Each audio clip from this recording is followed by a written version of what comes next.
hojik koi dragon fruit yengage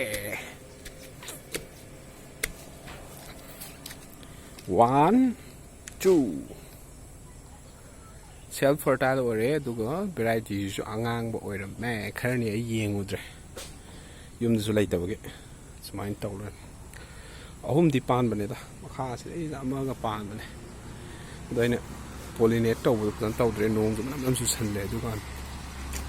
hey di am chawo ide just so happy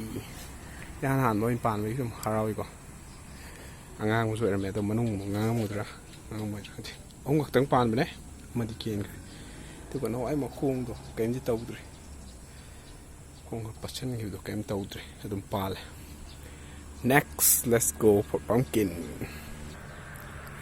je uri yong ko dagi yong ida lai su ur ba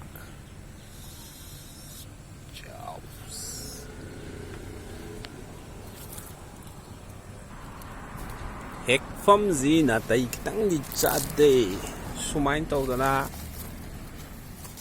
mai lên dễ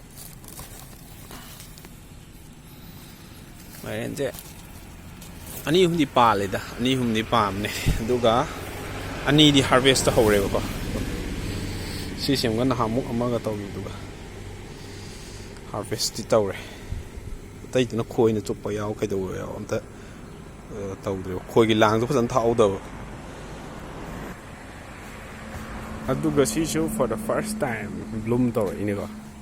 hay paเลยpassion fruit chính makha dai mari ka la ma thak se som pal han mane da phare am pal em tang uding gi pal ha biya to fajan di sem di oi de ai yong ko kwai hala na pal ko duna si sin ya na an pal ko si thang dai mari sa ro seng bi dai ne expect to di amu bane ne expect to bane ko amu bani cha ne en tha ga koi ye chang ga chahi ani ra om duga sumai na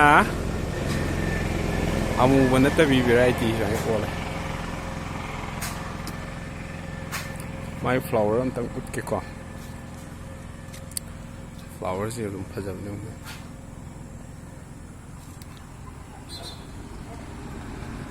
phajam si flowers ye ngasai gi pollinate to bu se kano na oina to ba khoi mu do bumble bee hai ga tra amu do adu to na ayam pollinate to ba the bees kumba khoi tai khoi di kya odi see here sina kana na phut dinu sina ado dragon fruit kumba mai flower du di pumpkin mairen gumuz di khoi na fajana pollinate tawi dana ko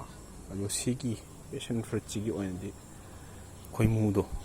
khoi mu de sai do u do koi de pai do zu koi ri ko ado sigi hai jing je sigi passion fruit che apan sarak pudagi di hojik pudi numidang wara moire mamje lami no udre khoi mu nga ta ma pai re doga yum manung da ga spicy la pusi ai pone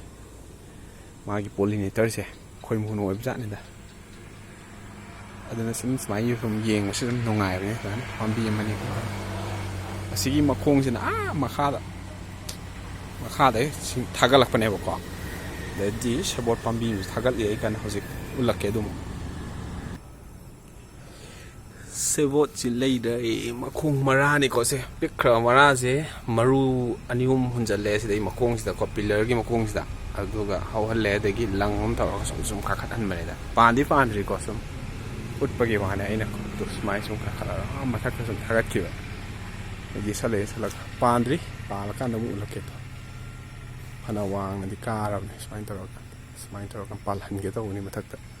amang su pan ge ba ko handak ki si do ki te ki ai ma cham to kan thak pani. That's all for today. Thank you.